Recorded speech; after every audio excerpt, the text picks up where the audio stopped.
And let me check if it's showing. There we go. Yep, we're good. All right, we're live. So this is going to be a debate about veganism, the ethical Yeah. case for it. So, I mean, my basic case is that I think currently we mistreat animals in horrific ways. For example, by the time they're sent to slaughter, 80% of pigs are unable to walk. 80% of pigs have pneumonia. And the reason for this is because they're forced to live in their own feces for such a large portion of their life that 80% of them develop pneumonia. 90% of broiler chickens are unable to walk as a result of being genetically modified to grow incredibly large. And there are other horrific abuses throughout all parts of the industry that I could go into, but are kind of hard to contest. And I think that mistreating animals is bad. Just generally, in most contexts, we recognize that it's bad. So, for example, if you were kicking a dog, we would say that that's bad. If we say that taste pleasure justifies it, then I don't think that that's a sufficient justification. We would not say that, for example, it would be okay to mistreat animals if you like the smell of it. So it shouldn't be okay to mistreat animals if you like the taste of it. And finally, I would say that if you say that it's okay to mistreat animals in this way, the question would be, what about animals makes it so that we can mistreat them in this way? So, for example, if you say we can mistreat them because they're less intelligent, then if there was a human who was less intelligent on the level of an animal, then it would be okay to eat them. Yeah, that seems pretty counterintuitive. So that would be my basic case. So what's your anti-vegan position? I mean, they're really two positions more than I agree that the way the entire meat industry is set up right now is highly unethical. It produces a lot of negative outcomes for the animals, and in a way, it's extremely harmful. And there are ways to go about making the process of meat consumption more ethical. I definitely agree. We could definitely decrease our meat consumption. And while I don't necessarily value animals at the same level as humans, I think fundamentally is I lost my train of thought a little bit. It was the last part you said. So basically, is we in the end forcing people to go vegan is not really the how you go about solving that issue. What instead you would want to do is deconstruct the meat industry, and therefore people are going to consume less meat. If you want people to have more ability to go vegan, then you don't blame the individuals and their own consumption. You blame the practices of meat production instead of the individual consumption. Okay, well, I think we can do both. We can both say that individuals eating meat is bad, and also it's bad when companies eat meat. Is your position that individuals do not cause any increase in animal suffering when they consume meat, and that it's purely a result of the companies?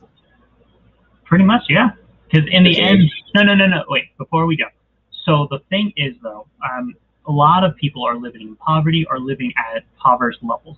And the problem comes fundamentally is how the meat industry is constructed, right? They purposely overproduce meat. This way it becomes cheaper and the most affordable product, even if it's not ethical. And that's the problem is a lot of access to products aren't ethical. And a lot of people, not necessarily you or me, but a lot of people don't have options to change their lifestyles or change their diets. If you really want to get to the heart of the problem, you have to deconstruct the meat industry. And the only thing that really serves to talking about changing people to veganism in the current context right now is in a way of gaslighting effect. Basically, you're gaslighting, saying, hey, because you're not consuming meat, or because you're consuming meat, you are doing something terrible, when they're like, I don't have a choice. Well, okay, so I think that if a person literally has to eat meat for their survival, then it's okay to eat meat. But the claim that we have no individual complicity and that it can be purely placed upon upon companies, I think is just wrong. I mean, when a person consumes a kilogram of eggs, for example, that causes by that consumption about 70 extra days of factory farming to produce that kilogram of eggs.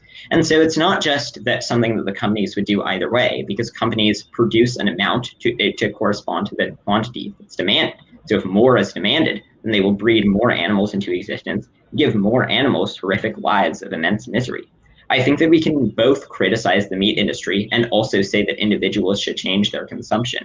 But if your claim is just that there are some individuals who need to eat meat for certain reasons, those don't apply to you, I would say, okay, maybe those people have a good justification, but I don't Oh, think wait. So it's not just some. It's first off, lobbying efforts. We look at how basically is the ways they make these things more affordable, more accessible, right? And we look at all of the different products that are being produced for like either veganist products or like vegetarian aspects are fundamentally more expensive, and that makes it creates a barrier for a significant amount of people. It's not just some people; it's like a good proportion of the population.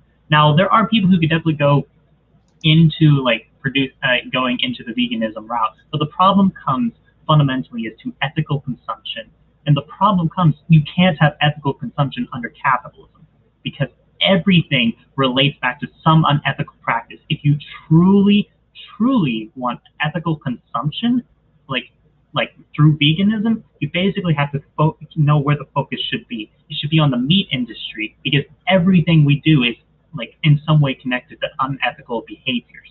Okay, well, sure. So, I mean, there is empirical data that if you consume a kilogram of eggs, for example, that causes about 70 extra days of animals being factory farmed.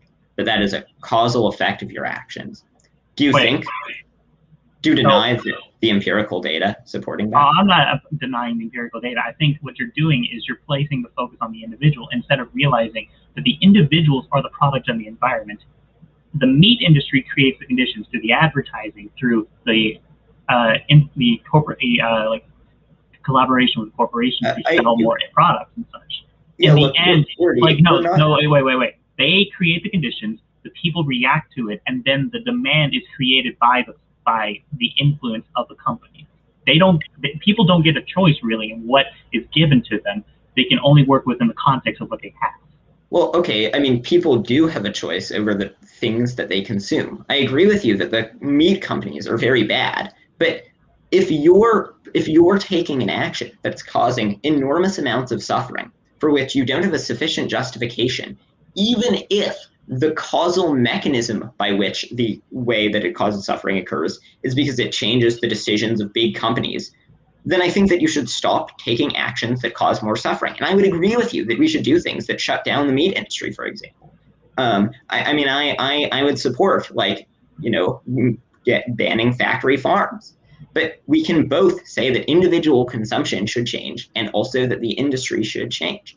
Okay, but the thing is, though, if you want individual consumption to truly change, you have to change the conditions at which those are placed. So, like, for example, let's use an analogy, right? You go out and you're shopping for clothes, right?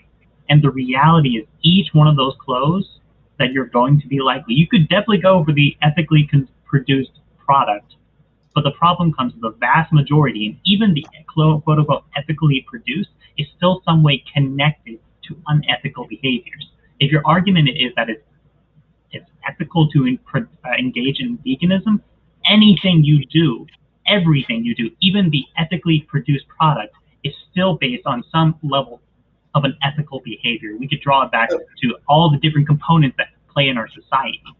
Yeah, so I don't have some like deontological problem with ever consuming anything that causes any amount of harm. But I think that different things cause different amounts of harm. So if one thing causes a small amount of harm, then I think that if it would be just too much of a hassle practically, then I think that the world would be better if we recognize that we're causing some amount of harm with our consumption and then continue to consume things. However, with the meat that is consumed, every year, the average American brings about a state of affairs which causes about 5 years of animal horrific suffering and torture. And so I think that even though all products perhaps, well, I wouldn't even grant you that all products cause some amount of unethical production, but even if I granted you that, there's just a difference in scale between the amount caused by the meat industry and the amount caused by other industries. I mean, in the egg industry, babies are literally put into blenders, and billions of them are every year. So the difference here is the level of remove. So if we look at the meat industry, there's a direct relationship between you and the meat industry in your consumption. However, you look at like things that aren't directly related, you look at t-shirts, you look at like access to different gems, you look at how our money's, like everything you do, like gas, all that stuff, is the levels of removed you are away from the unethical behavior, like clothes, phones, all the things that are fundamental to our like society nowadays are directly related to things like child slavery. And you would agree, child slavery is awful, right? Yeah, I'm generally opposed to child slavery.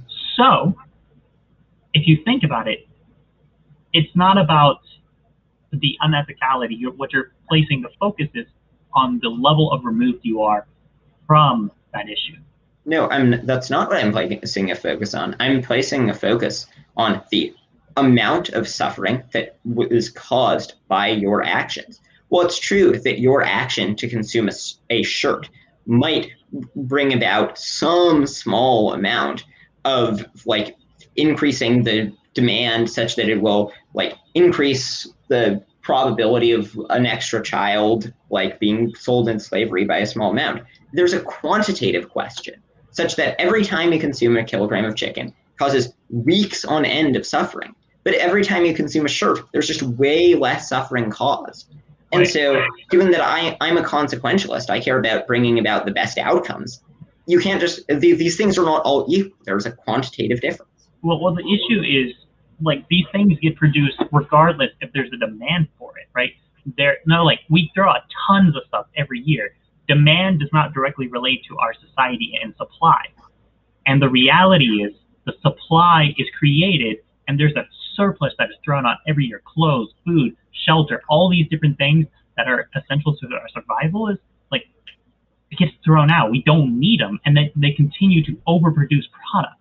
Yeah, and there are other things that are underproduced. So, for example, there are obviously cases of shortages in some domains and of surpluses in other domains. But companies don't want to throw out unnecessary food. They right, because that costs them profits. They don't want to like run out of stuff so that they can. But they do throw out stuff. Like fundamentally, no. Wait. They do like. Basically, it's like I've read some companies like given the option of like either throwing out food or like giving it to the homeless, they're told by their bosses to throw out the food and not give it to the homeless. Like fundamentally is regardless if stuff is consumed, as long as they meet the profit margin, as long as they're making a profit, they don't care how much they throw out. They just got to make sure at least they make put up with Yes, I agree with you about that. The claim is just that given that the things that they are producing they can sell, if they throw them out for no reason, then that reduces their profits. So all else equal, they would rather throw out fewer things. Wait, it doesn't reduce their profits necessarily. It's just they're not making money on that. As long as they're meeting their profit margin, that's all they care about. They don't care about how much they throw out as long as they're able to make enough money. But things that they throw out are things that are not being sold. So all else equal, they would rather sell things rather than throwing them out. They would rather sell things, but why would they continue to overproduce? Because they don't know exactly the number of people in every area that will consume. So in some cases, they produce too much stuff. In other cases, they produce too little stuff. But if they could just calculate the exact amount that would be needed to supply to the consumer in each area, then they would not over or underproduce. Do you think they have some nefarious desire to over or underproduce, just like prima facie? What? Like, do you think? I mean, why do you think that they would? Like, what's your account of why they overproduce? Why they overproduce? I'm not sure why they overproduce, but I know factually that they do. And if they overproduce, it's obvious in that instance that the supply, as like society as a whole, is not meeting the demand. The supply is over exceeding the demand. Okay, Wordy, do you agree that there are some places in which they overproduce and other places in which they underproduce? Yeah, but when we're looking at like the average and the statistical level is like they make more than they sell, and they throw out tons of food and clothes and everything per year, and we will see how it contributes to the landfills is because they're making so much and it's not connected to the demand. Then in that instance, you see like, hey, they're making too much. And that instance, it's not the fault of the consumer, it's the fault of the industries. Well, no, it is the fault of both to the extent that the consumer causally with their purchase of meat resulted in more animal suffering. In terms of the point about over and under production, so all else equal, they want to produce as much as is being consumed, but they don't know how much that is. So often what they other statistical information do they need? They have access to all the food that's being consumed in different areas. They have access to how much people are paying for it. Like, what else information consumption choices are unpredictable. They don't know exactly the number. Okay, but wait. But if you have if you have access to all the information in the world, as corporations do basically, then you are able to look at the consumption levels and able to derive quantitative analysis. And if you understand that quantitative analysis exists, then you can therefore average out how much people are going to consume on a year-to-year basis. No, you can't.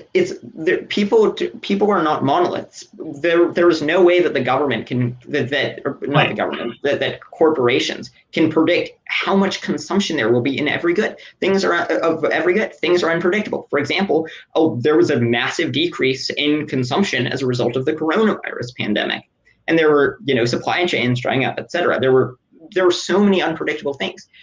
I mean, your account that they're just throwing out, that they're just overproducing just for the heck of it, makes no sense. Wait. I'm not saying they're overproducing just for the heck of it, but we can see because they're overproducing, it's not connected to demand. There's not the relationship between supply and demand does not exist in that. It is overblown it to a significant degree. No, the relationship does, because they want to maintain kind of a surplus such that they don't want to run out, because it would be bad for them if they ran out. But if more people consume, then let's say that the number of people who consume is 1 million, okay? And they want to make sure that they have enough for that area, or the number of people who they predict will consume will be 1 million. So they send 1 million bushels of wheat to that area. Okay. But it turns out that the number who consume but they want to have a surplus. So then they add an extra 100,000 bushels just in case of unpredictability. So they send 110,000. If more people consume, then given that they want to have their production be some amount above the threshold of whatever will be consumed, and that they are trying to, they don't want to throw out food. They want to calculate as much as possible and throw out as little as possible. Then if there was more consumption, then that increases the expected amount of consumption. And it's not the case that that consumption is just totally divorced from the amount of production. And I can send you empirical evidence for this claim. Okay, so the problem comes, I would like to see that in the future, but the problem comes is when you make the comparison of the coronavirus to just adding in a little bit of extra. These both are fundamentally different things. First off, coronavirus is going to affect everything. I acknowledge that, but that is a case study, right? When we look at general consumer choices and we look at general levels of production in supply and demand, coronaviruses those things don't get factored in because nobody can predict for them. But when they're making large general sweeping statements about how much people are going to consume and how much people are going to produce and whatever, they're working on averages as if it's just a normal level on average year to year. And the process comes is hey, this is how much generally people are going to consume. We're going to they should say hey, we're going to produce this much to meet that demand, but they can produce so much more than that. They throw out millions of pounds per year. No, I know that, but wait, why do you think that what is their motivation for overproducing? The motivation to overproduce is probably to drive the consumers to overconsume. Wait, but they're throwing it out. No one's consuming that. Yeah, no, but think of you think that when they throw stuff out in landfills, so think of it like this. So you know how our food is getting bigger and having more caloric density and such, right? It's increasing proportional sizes, and we're seeing what happens as the obesity rate grows, right? They purposely make the food bigger. They make it larger, and they do that in order to sell more of it to make more of a profit, right? They are incentivized to increase the amount that we're consuming. Therefore, they're able to derive more of a profit, and we see what happens with the negative health benefits of that. Yes, I agree, right? But so I agree that they have a motivation to increase our consumption, but they have a motivation to not produce more stuff than will be consumed. Well, it's true that there is uncertainty. So in some cases, they'll produce too much, and in other cases, they will produce too little. If you increase the amount of consumption, then that will increase the amount that they produce, because like on average, it will go up by 1. Given that, yes, but you have to draw, where does the chicken and the egg start? Where does it start? And the reality is, it starts with the companies. They create the conditions, and then the consumer reacts to the conditions, and then the consumer's reaction drives the company to reproduce the relationship. I agree with what you're saying, that factory farms are bad. However, when people are taking actions that are causing weeks of suffering every time they consume a kilogram of chicken, and they can stop that, and it would dramatically reduce wild animal suffering on an individual level. It is not good to merely scapegoat companies. But you're scapegoating the consumer. No, you're actively taking an action. But you're actively saying is that the consumer is at fault here, as if they're creating the conditions. Like, for example, like whenever bacon became extremely popular, the bacon itself, what happens is the guy went around and sold the entire advertisement that bacon is good for breakfast all the time. And you know what happened? The consumer reacted to that condition. They didn't have a choice in what the advertisement said, and then they got influenced to make that decision, right? They didn't create that condition. Look, Wordy, I agree, but do you disagree with the claim that if you consume a kilogram of chicken, it will cause more days of of suffering on factory farms by many days, like 46 days, according to the Tomas. The only real disagreement we have here is, where does it start? I know, but I don't want to hear about other disagreements. I'm just asking, do you agree with that empirical claim? I agree that the suffering itself exists, and then we consume that, and then they're incentivized to keep doing it because they've already done it, and we consume it. Okay, and so you agree that on average, if you consume chicken, that action causes large amounts of suffing that would not have existed if the action were not taken. But the problem comes is, it's not. Wait, but I don't want to hear about the problem. I just want to hear. Wait. Let me answer. We aren't causing that suffering. They're producing that product regardless if we consume it, because tons of it gets thrown out. That's an entire argument. That stuff is going to get produced. We're going to consume it naturally, but a lot of it does happen and gets thrown out, and the suffering is caused by the meat industry and not us. Yeah, no, I know you don't like the meat industry. I don't like the meat industry either. Yeah, but the problem comes is, we could possibly go about like trying to be more ethical in our consumption, but by focusing the emphasis on the consumer, you are forgetting the entire conditions in which we are placed. We don't have to displace all like criticisms only onto the consumer. I think that back to the question that I asked was, so do you agree that just there is an action that people are taking such that if the action had not happened, if rather than consuming chicken, you made the choice not to consume chicken, a kilogram of chicken, that would reduce not taking the action would reduce wild animal, or why do I keep saying wild animal suffering? Would reduce suffering on factory farms by many days. On a purely hypothetical, removed from reality, yes. But the problem comes. No, wait. What? No. Wait. In reality, that's not how it works. Wait, this is not removed from reality. I'm just saying, if a person stopped consuming meat, do you agree that would reduce the amount of suffering of animals on factory farms? And you said yes. I agree that it would if they had a choice in it. Well, okay. I think that when people go to the store, they have a choice in terms of the things that they buy.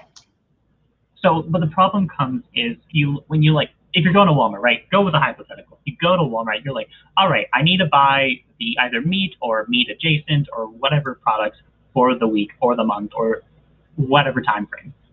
Then you're like, all right, then I look at the entire aisle and like, what's available?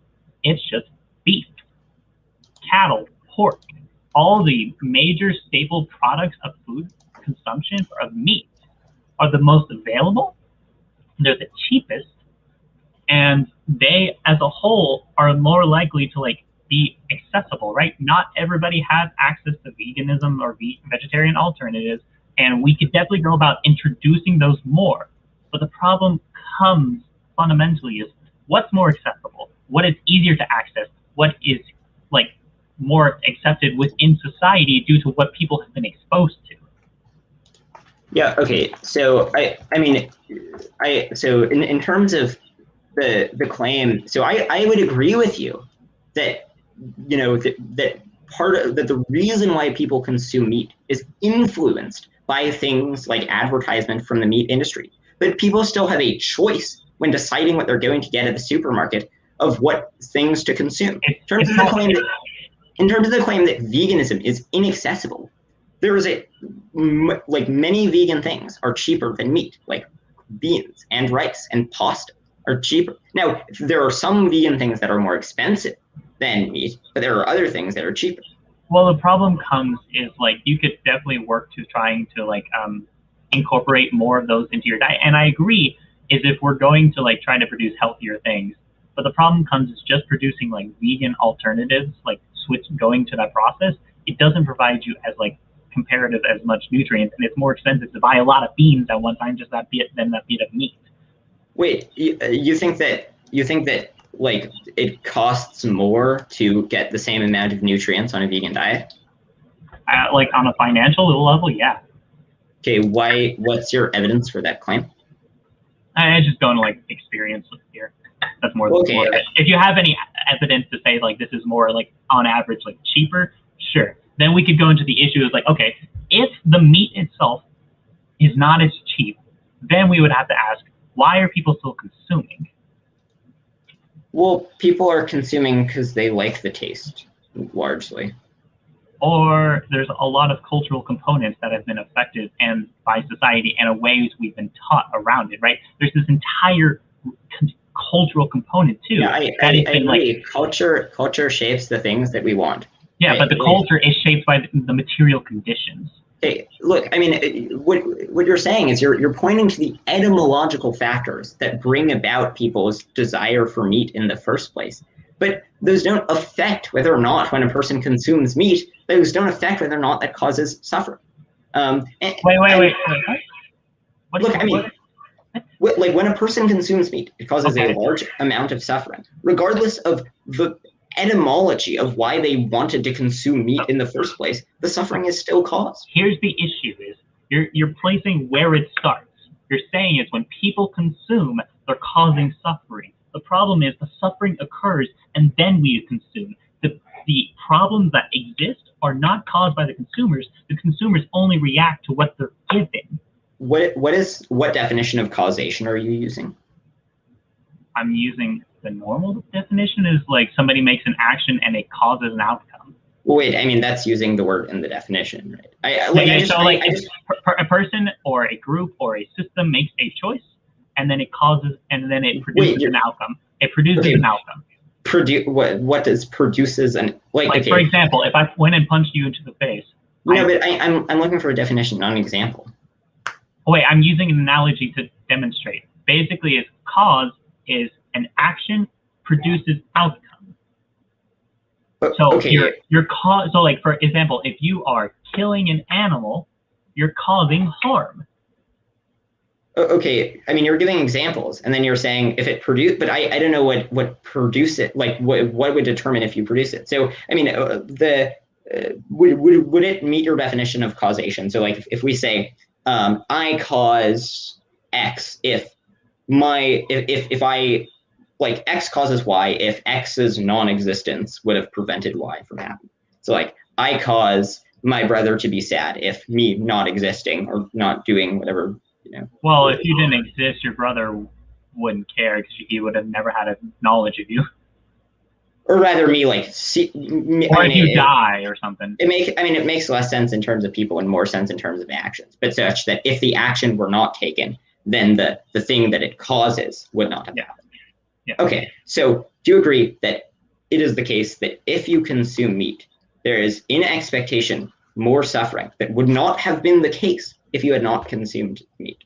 If you had not consumed meat, there would be less suffering, yes. But the problem comes is where does the relationship start, right? The industry does the harm and then we consume. We don't have a choice in them doing that. We don't create the conditions in which that produces the outcome. That's the problem. You're playing the emphasis on the consumer instead of the emphasis on the meat industry. We're putting emphasis on both the consumer and the meat industry. Both are doing things that. Yeah, but they're both doing things. But what has more weight? What has more power? What I has think more the industry is control? worse. Like if Okay. the industry went away, that would be better than if like people went vegan. Like because if the industry went away, then that would have the effect of people going vegan.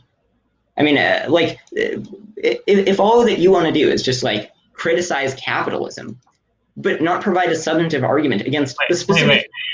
So if you okay, we're going into what is the problem in the relationship. We weren't talking about how we go about it. We were just talking about the problem in the relationship in the first place. And the problem in the relationship you're describing is the consumers causing it. In reality, the meat industry does the harm, and then we merely consume the product as a result. Okay, I mean, do you think that people should, so like suppose that I was consuming something that resulted in an enormous amount of slave labor, such that like every time I buy a shirt, I buy it from this really unethical seller, such that every time I buy a shirt, it causes an extra day of slave labor. Do you think that I should stop buying shirts from that seller? I would say if you have an option, sure, but the problem comes is okay, all shirts are produced on slave labor pretty much, except for a small minority. Okay, so similarly, would you say that if my action, every time I consume a kilogram of meat, it causes extra days of, wait, what? What? Every time yeah, can you hear me? Yeah, I can hear you. Okay, so if every time I consume meat, it causes a large amount of extra suffering of animals, then I should stop doing that. Yes. Okay. But and you agree with the empirical claim that it does do that? I agree with the claim that we consume food that has been unethically made. No, wait. But that, okay, that is a different claim that you agree with. But no, wait. Wait. You're loading the empirical claim. What we say, if you want to play a complete neutral statement, you say we consume unethically made food. That is a neutral statement. By loading it with when we consume food, we are causing harm. That is loading it and biasing towards the consumer as opposed to biasing towards the industry itself. Okay. So again, do you agree? So do you agree that there is more suffering that happens as a result of your action, such that if you hadn't taken the action, there would be less suffering? So. Yeah, just yes or no. No, wait. Don't go on a long rant about how global capitalism is evil. Just like yes or no. I don't think we are causing more suffering. We are merely a byproduct of the situation. Okay, so you think that if you did not consume meat, there would be, in expectation, the same amount of suffering? If I individually don't consume meat, that's not going to affect the meat industry. Okay, so the answer is yes, that you think that it would not affect the level of suffering. Not really. Individuals I don't know what not really means. Individuals can try and affect it, but like basically, if you really, really, really want to stop the harm that is occurring to these animals, you basically have to deconstruct the meat industry. Okay, sure. So, but there can be less suffering, and to the extent that your consumption causes more suffering, that's bad. So now this just comes down to the empirical question about whether or not your increased consumption causes more days of animals living lives of suffering. And I think that the empirical data is clear. So I can link you a paper by Stephen McMullen, which analyzed the supply chains and how they calibrate the amount that would be produced, and said that if consumption goes up by 1, on average, production will go up by 1. Well, it's true that it might be the case that it won't affect consumption at all. It might also be the case that it will affect consumption dramatically. So, for example, they might produce an extra 1 million chickens for every 1 million chickens that are consumed in a certain supermarket. But and so it's possible that if you don't consume chicken, that it'll have no effect. But it's also possible that you'll be the one that tips it over, that saves 1 million chickens. So the average effect is still the same. And so it's still the case that on average, if you consume a kilogram of chicken, it causes 46 days of suffering. Wait, you're loading the question, like I've already said this, you're loading the question as if placing the blame on the consumer. That's what you're doing. You're basically saying is we are causing the harm instead of realizing the relationship is we are in charge in what we consume. Look, Wordy, so you agreed with my definition of causation, which is that X causes Y if Yes, X X's causes Y. non-existence would have. But the problem comes. I've provided you empirical evidence that says that your consumption's non-existence would have taken days or weeks off of the amount of suffering that occurs in factory farms. Wait. So, okay. So basically, on individual consumers, if individual consumers were like actually consuming other food, it would change the meat industry but the problem comes, like individual consumer choices don't exist in isolation. They don't exist adjacent from the industry and its influences on us through the corporation lobbying efforts, through the I agree with that. through the effects. Like I agree with that. I agree with all of that. But it's not relevant to the question of just when going to the supermarket and deciding whether you should buy a chicken sandwich or not. Whatever brought about people wanting to eat meat in the first place is not relevant to the question. But it is extremely relevant.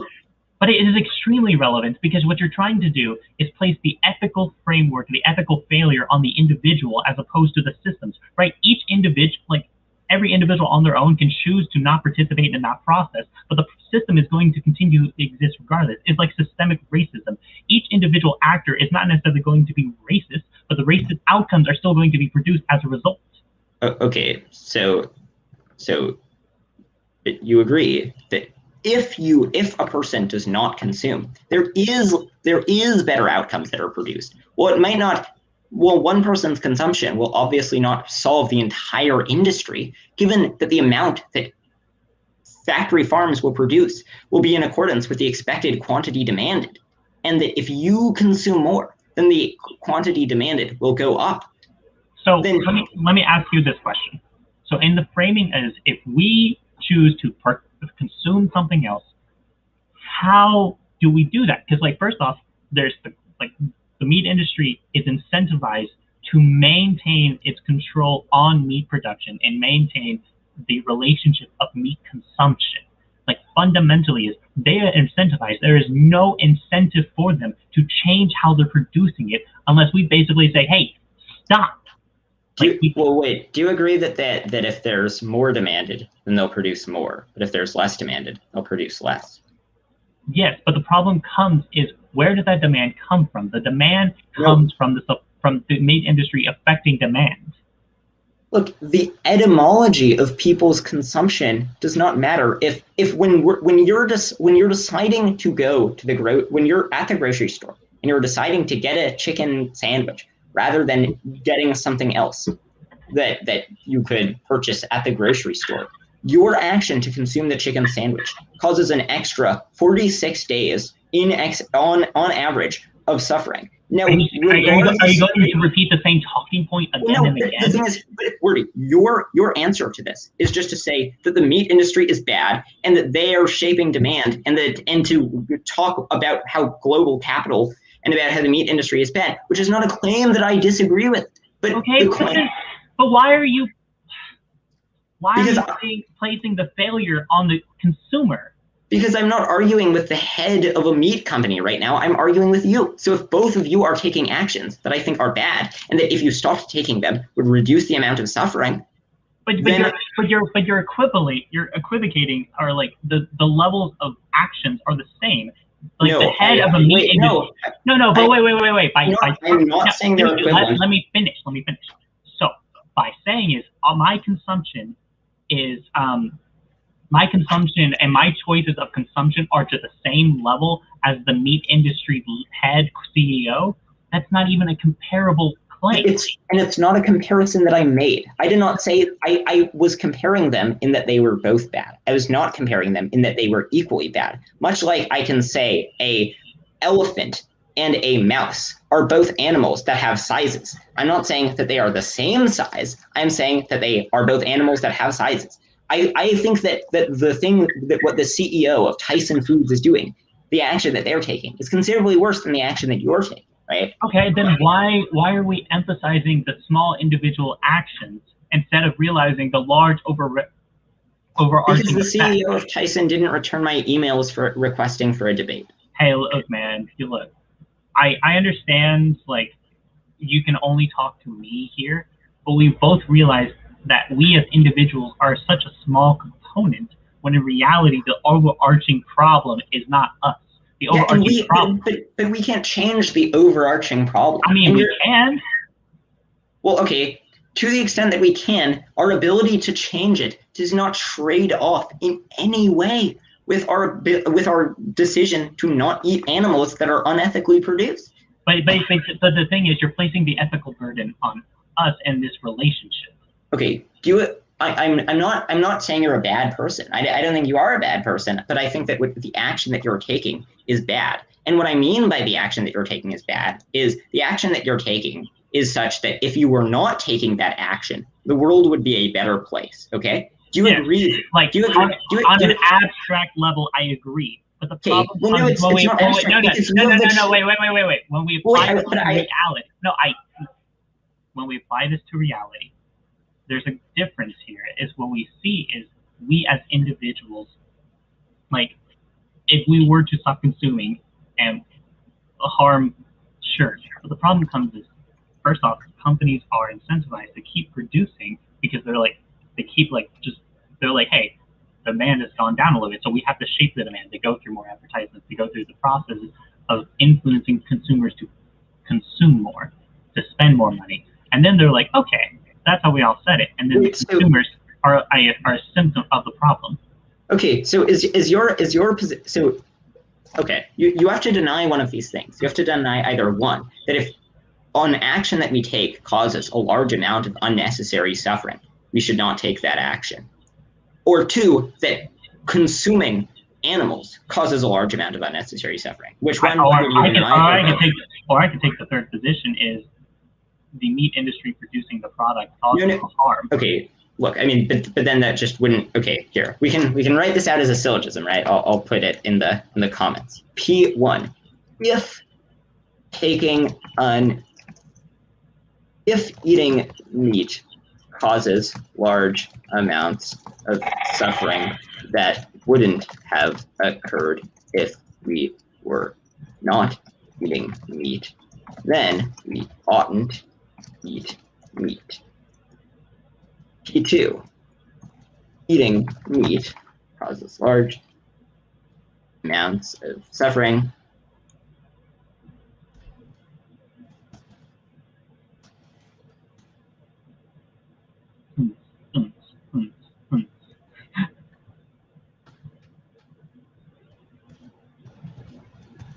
Okay, so you'll have to deny one of the premises, right? Because the conclusion follows from the premises.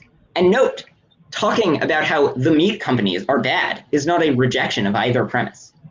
Okay, so which premise do you disagree with? Well, okay, so either is can you just go over them one more time?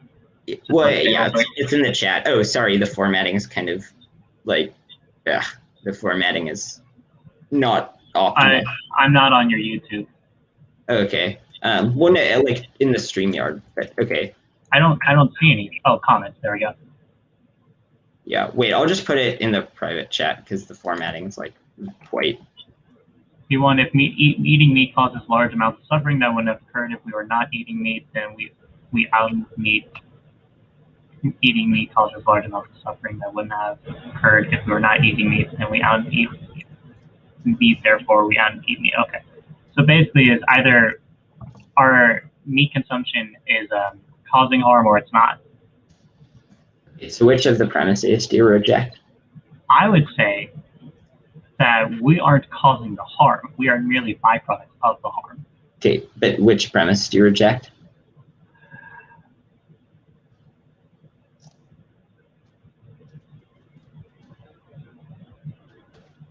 I would reject premise 2 because we aren't causing the harm. We're merely byproducts of the harm. Production is causing the harm. Okay. And your definition of causation is something that it's an action.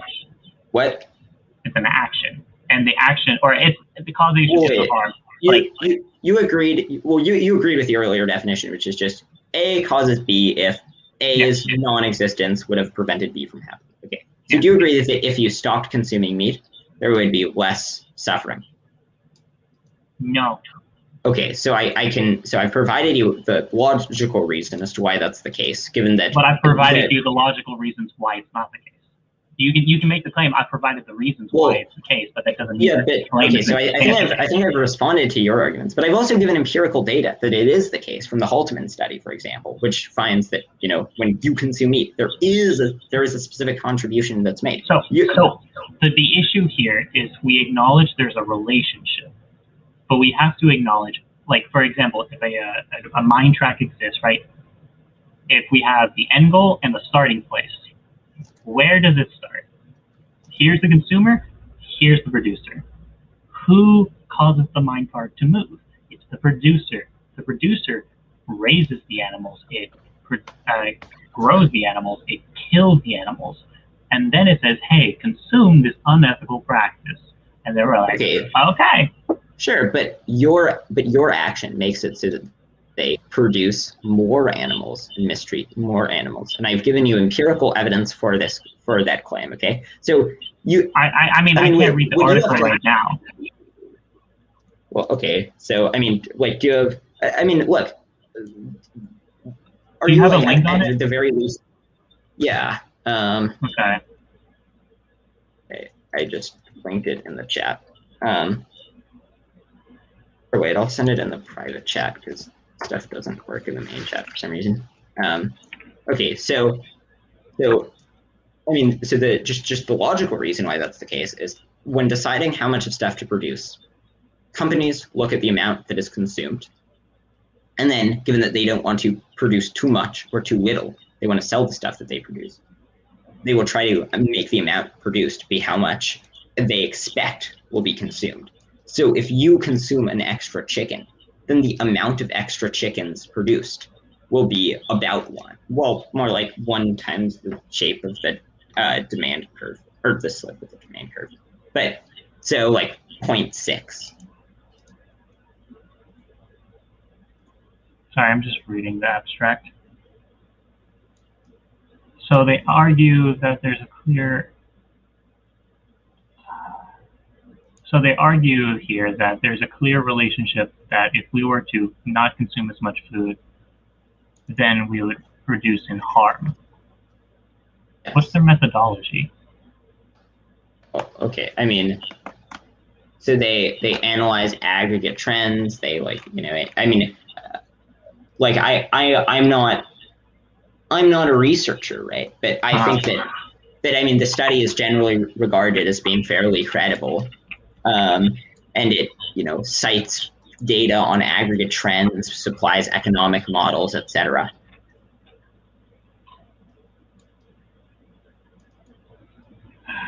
I'd have to look at this later, but the problem comes is there's always potential for bias in the way we're going to frame the data.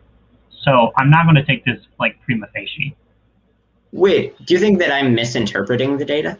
I'm not saying you're misinterpreting data. I'm saying they may be misinterpreting the data. I can't accurately claim to what the information is being provided, and I have to look over it in the future.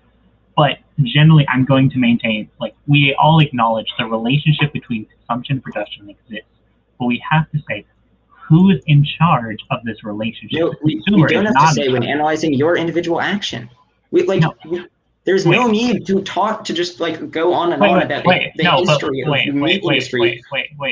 Or the broad trends when we can just analyze your action in a vacuum and deciding if it's good or bad. It's like a spinning wheel, right? A spinning wheel doesn't move on its own unless someone acts upon it. We're asking here is to understand how this relationship between harm and consumption exists. We have to ask who is spinning the wheel. And then sure. So let's say that I'm paying a guy to spin the wheel, and then when he spins the wheel, it kills children because he's it has sharp blades and he's spinning it at children. Okay, so to give an analogy, it would be as if I'm paying a guy to spin the wheel that is killing a bunch of children. You tell me to stop. And I say, well, really, it's the guy who's spinning the wheel who's doing it, and they're the problem. while it's true that they are part of the problem, your action is resulting in the deaths of children who would not have otherwise died. So I think that's a bit of a mischaracterization of the relationship. So think of it like this: the will exists. So basically, is we are like that person's like holding a gun to our head, and they're saying, and they're spinning it. They're purposely spinning it, and they say, if you keep spinning it, I'm going to shoot you. And you have to keep spinning. You don't have a choice. Okay, do you think that you don't have a choice about what food you eat? I don't think we have a choice in like where the food comes from. Okay, but do you think that we have the choice in terms of what food we eat? Potentially. But okay, the problem so then we can choose to eat different food that reduces suffering. And we should do that because it makes it so that there's less horrific. But then you're still coming down to how much of that other product is accessible, how much of it is like accessible in the normal everyday life of an average American. And those are the questions you have to ask is, how do we make it more accessible, right? I agree that we should go about consuming less meat. It's good. But the problem comes is, in order to address that issue, is you have to address the conditions into which the consumer is placed. The consumer is subjected to a lot of information, Wordy, is it inaccessible to you? I'm not saying it's inaccessible to me. I could definitely go about producing veganism. I just don't personally care too much about animals. Okay, so that's a separate argument, which we can go down. But you see, that's not relevant to this argument. That's just my own personal decision. I'm just talking about the economic. Do you agree? Yeah. Okay. So do you agree that people who can go vegan should go vegan? Potentially, but like that's still in the process. It's still not addressing the fundamental relationship. Okay, but regardless of so you agree that people should go vegan if they have the ability to. Think of it like this. So I just want an answer to the questions that I'm asking. But I have to provide an analogy to help contextualize. I'll let you provide the analogy, and I won't interrupt. But just will you give either a yes or a no first, and then you can give all the explanation you want. Okay. You want me to say yes or no to what again? To the question of, do you agree that people who have the ability to go vegan should go vegan? I don't think it matters. Okay, so you would say no. I don't think they have to. It's not a yes or a no. If you want to, you want to. If you don't, you don't. But okay. So do you? But do you agree? Actually, I'll let you go ahead and give it now. Basically, is you can choose to participate outside of the system if you have the means. But what you're doing is you're just removing yourself from the relationship, but you're not basically stopping the relationship at all, right? It's like the idea of a bystander is if you choose not to participate in violence, you aren't creating the violence, but you aren't solving the violence. If you want to solve the violence against animals, you have to deconstruct, reform, legislate, whatever method you want to fundamentally get rid of the meat industry. Okay, so we can agree that we should do methods to get rid of the meat industry. But do you agree that I've given you empirical evidence that says that when people consume, that it increases the amount of suffering caused. You claimed it was a misrepresentation when the title of the article is literally like against causal impotence objections, which is the objection that you are making. It's against inefficacy objections, the real economic impact of individual consumer choices on animal agriculture. So I've given you empirical evidence for that claim. Economic theory, the theoretical arguments as to why an increase in consumption would increase the amount of suffering in expectation. And your response is to continue to talk about broad systems of global capital, without contesting the arguments as to why your consumption increases suffering, or contesting the reasons as to why the fact that your consumption increases suffering is a morally relevant thing. So the problem comes is fundamentally is you're in the relationship between consumer and consumption. You're saying that the consumer affects the producer, and I acknowledge that does exist. But the problem comes is the producer affects the consumer, and it affects it so much more significantly than the consumer does affect the producer. But I'm not contesting any of this. I'm not arguing like that the producers are not bad, nor am I arguing that producers do not have a significant role in consumption. But you're ignoring that relationship in favor of the relationship. you're ignoring the relationship of production to consumption and focusing on the consumption to production relationship. Yes, because I have no ability to influence the production. Wait. So what you're telling me is we can't go about petitioning and legislating. We can, but not in this conversation right now, and that's not the topic of the debate. If I would love to have like the head of Tyson Foods come on my channel and argue with me about whether or not the actions that they're taking are ethical. And I would argue that the actions that they're taking are not ethical. Similarly, and note, I'm not saying that you are the same as the head of Tyson Foods. I'm merely saying that they are alike in that the actions are both bad, though albeit differing degrees of badness. The relationship is like the military-industrial complex to the soldier. The soldier is doing a bad thing, but fundamentally is they are commanded by the military-industrial complex. They're supplied, they are reinforced, they're instilled into a nationalistic pride. Like fundamentally, the amount of unethical behavior does not even begin to compare to the amount of unethical behavior. Okay, yeah. Is the meat industry directly coercing you, like putting a gun to your head and forcing you to eat meat? Obviously not, right? But they employ a lot of soft. Yeah, they employ ads. I agree. Okay, no, it's not just ads. Yeah, no, I agree. They do a lot of things that make it so that people eat meat because they want people to buy their stuff. But okay, to use the military analogy. So similarly, I think that's actually a good example of individual consumption. So suppose that the military, instills in people let's just imagine that it's the case that every person who joins the military on average results in 10 deaths, okay? In 10 deaths of people. That's just the average effect of joining the military. When you join the military, there's like a blood ritual sacrifice where they just like kill 10 people, okay, when you join. And so even if the reason why you join the military is largely traceable to the fact of things like advertisement, national pride, other things that your country does to influence your actions, you still should not join the military. That results in large amounts of death. Wait, but there's also components of like how like the livable wage is driven down, how access to healthcare, all these different things that make life livable, like access to college, and then the military purposely predatorily relies on like basically saying, hey, if you join us and fight for us, we can offer all you those things, right? They purposely like the way society is constructed, they purposely make the stability of the individual less stable. And then from there, they give them the options to pursue those things that they need to survive and make a better life for themselves, right? It's a twofold process. Wait, okay, is Tyson Foods paying for your healthcare and college? Are you like being coerced into buying meat?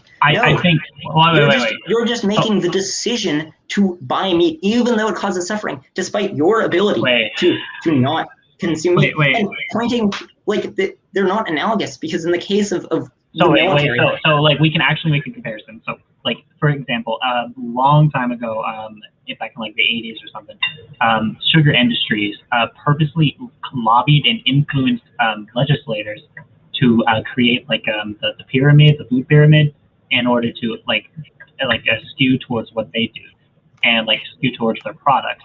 And that's the same process. They're not just influencing us as consumers. They're influencing the government to drive like how the entire the market relationship between consumer and producer.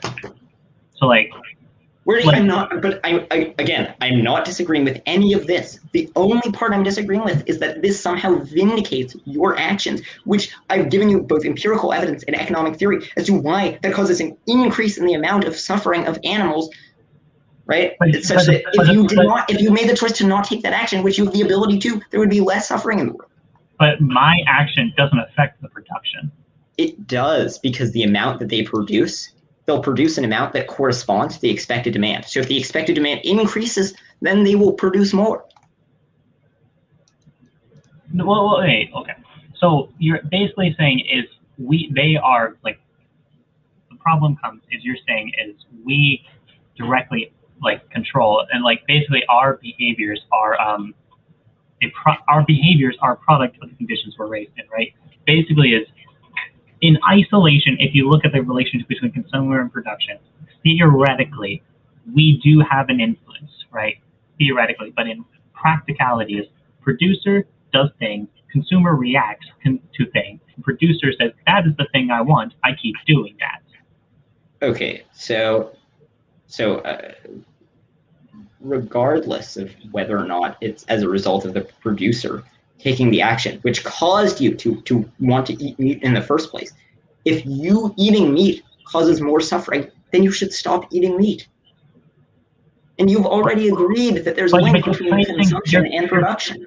Yeah, I agree, but you're placing the emphasis of where the relationship starts. It's the relationship doesn't start at the consumer. You have yet to like you can make like the claim to factual evidence like if we yes, if we go about like consuming less meat, cool. But the problem comes is how our society is influenced. So many different components are fundamentally affecting us. This look, I mean, this. Wait. Just for me. I got Michael for Tyson Chicken. He wants to come on. I'm kidding. It's just some dude in the chat. Okay, so this debate is not about whether we should tear down the meat industry. I would agree that we should. This debate is about whether you should stop eating meat, pointing to other bad things that are being done by the meat industry. It does not vindicate your actions when your actions bring about more suffering. Wait, it vindicates my actions to say like regardless if I choose to consume like beans or chicken, it doesn't affect the way how our society is constructed. But it affects the amount of suffering. A better argument is to collectively organize, collectively influence. No, yeah, I agree that we should collectively do this, but on an individual level, just consuming alone is not going to change the relationship. It does, because the amount that they produce corresponds to the amount that they expect people will consume. And so if they expect that people will consume less, then they will produce less. Yeah, but then they're also thinking we need to make sure they're consuming the meat because our entire industry is built on this.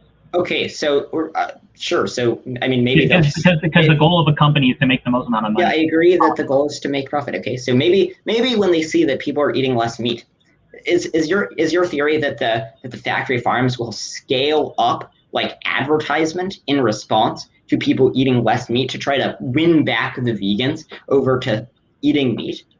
I think, like, okay, so vegans are already such a small proportion of the community in the reality. So basically they're saying, hey, if they see a growing trend, they're basically going to employ statistical research and employ all these different methods to influence the consciousness of like people towards meat consumption. They're saying, okay, we have an issue. How do we deal with this issue? Well, our entire corporation is built on meat consumption. How do we deal with that? Perfect. We just basically create a way of making them consume more meat again.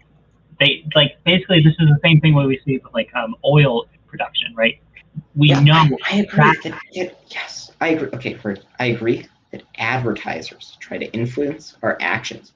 However, I think that it is not the case that if people make the voluntary choice to not eat meat in ways that reduce consumption, that producers will conclude that the most profitable way of increasing their profits is by running more advertisements. Why do you think that would be subject to people eating, to people going vegan, when people who go vegan are significantly less likely to be swayed by advertisements for meat? Because if I see an ad for a Carl's Jr. burger on TV and I'm vegan, I will not eat at Carl's Jr. And so Carl's Jr.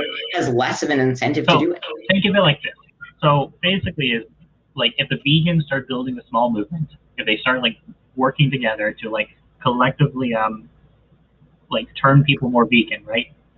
Then the company is realizing, hey, that thing is representing a threat. So one, we have to legislate, break it down. We have to like basically say, hey, to the government, like, hey, you know, like that's a problem for us, and that hurts you. So you know, take them down. And then they're also going to drive towards that consumer base that's already being influenced and controlled. And then from there, as they're saying, like, hey, we know you like meat. You see these vegans, filthy vegans, and you basically like create an entire antagonistic relationship. Wait, so your argument is that we shouldn't go vegan because then big companies will get mad at vegans. Wait. I am not saying we shouldn't go vegan. They have the incentive. I'm not saying we shouldn't go vegan or should go vegan. What I'm saying is if we go about the process of organizing, they fundamentally will fight back. Okay, so So, and in that instance, it shows where the power is concentrated. Okay, so, but regardless of where the power is concentrated, you made the claim that there's no positive impact because companies will spend more on ads.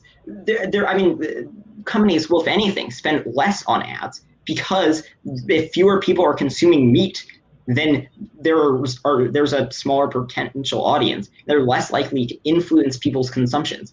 I don't think that they're going to do something nefarious where they like set up a hit on all of the vegans. Well, they don't even have to set up a hit. They basically have to like prime all of the meat consumers around the vegans towards it's like pressuring them, influencing them towards like back to meat consumption. Basically, basically, if it's socially unacceptable to consume vegan products, then the vegans will likely more than not go back to meat consumption.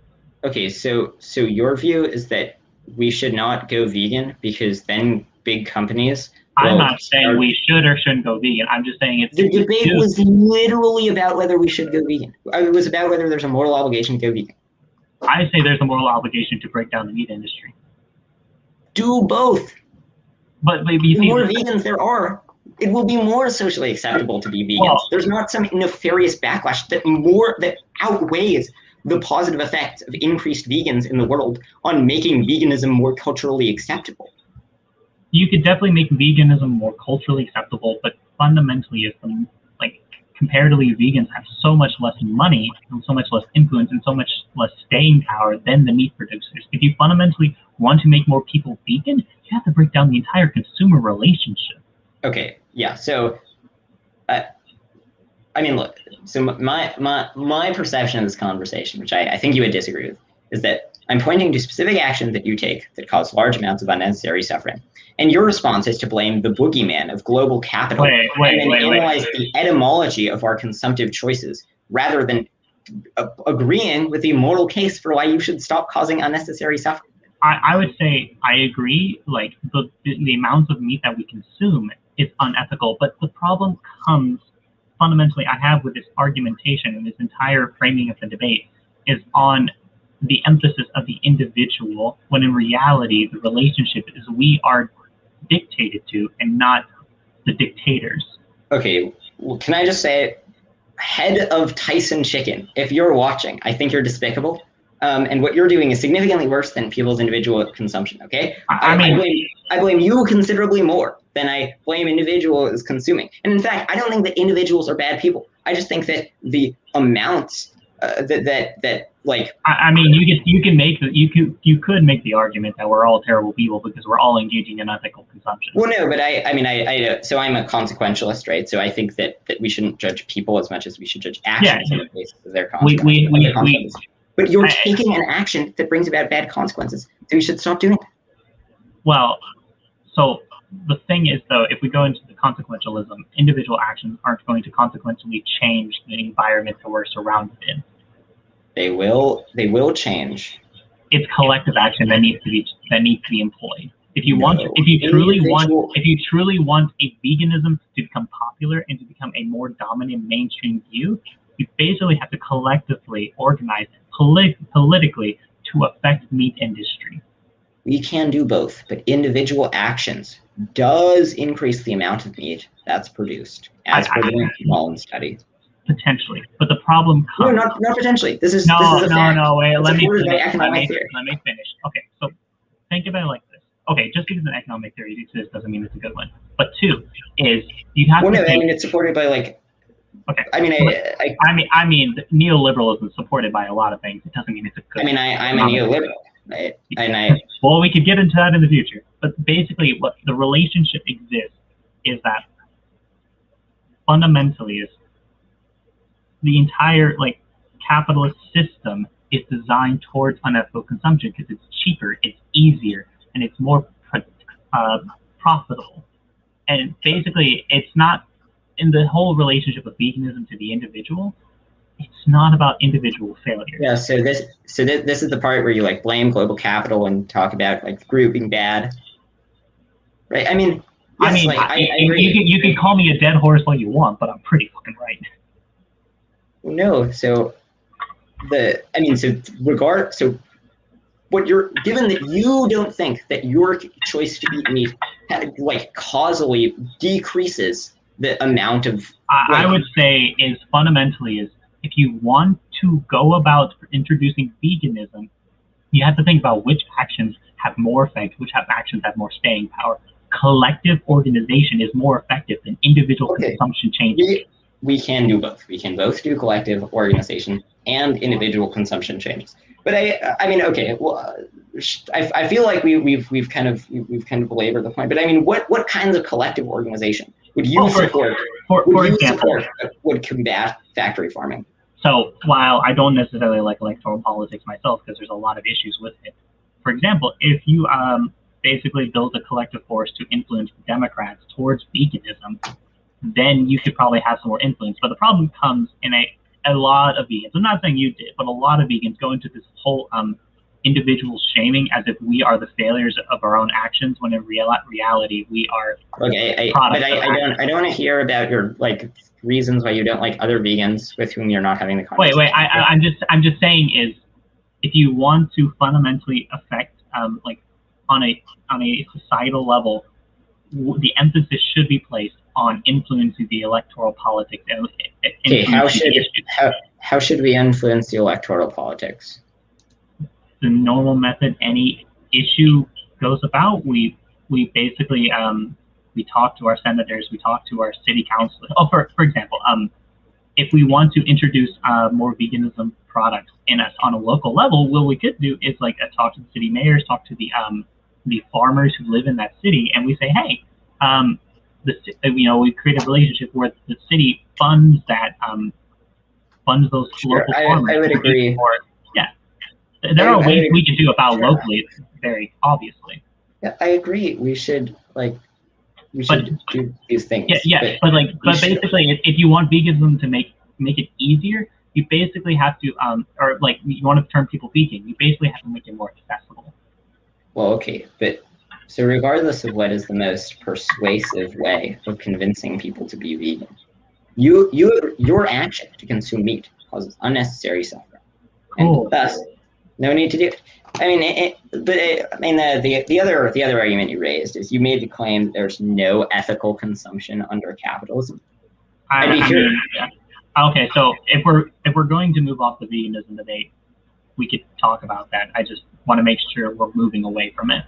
Well, no, I mean that was the argument that you made against veganism earlier was because all consumption under capitalism is evil. So it's fine if you take action that causally result in extra weeks of suffering. Yeah, basically everything relates to some kind of harm. We could talk about child slavery. We could talk about how each worker within a society, even the ones who aren't child slaves, are being driven to more extreme means. So Wordy, my question is, so when you say it's unethical, so are you a consequentialist?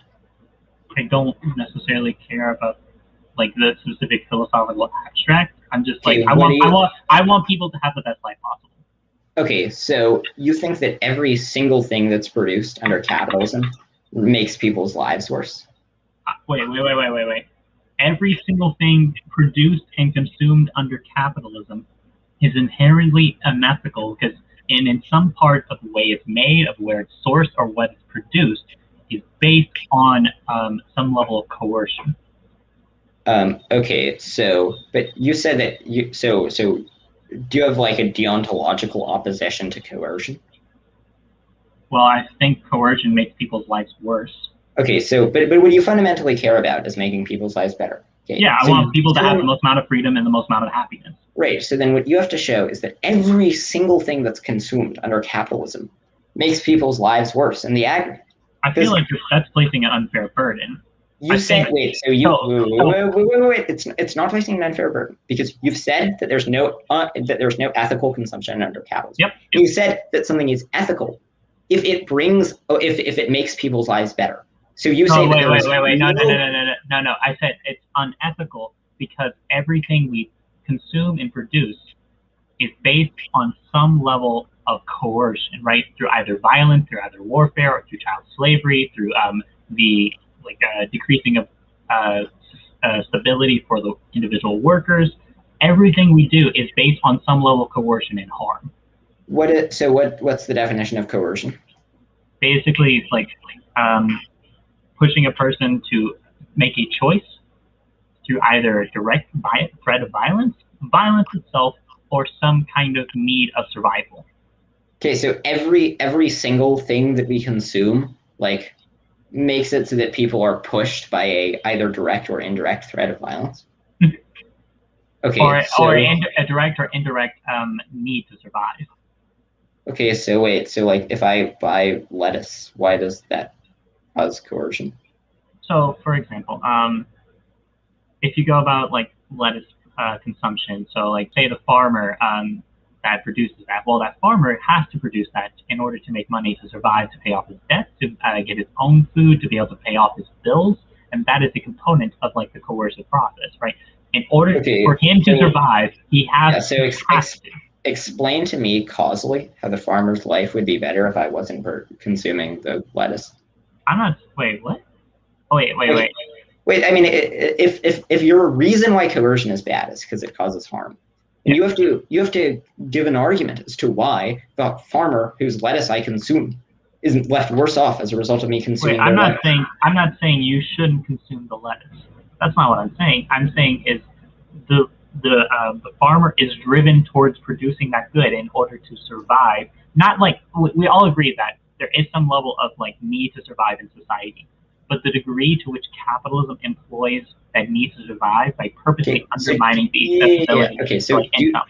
Okay, so do you think that there is some consumption that makes the world better as a result of the consumption?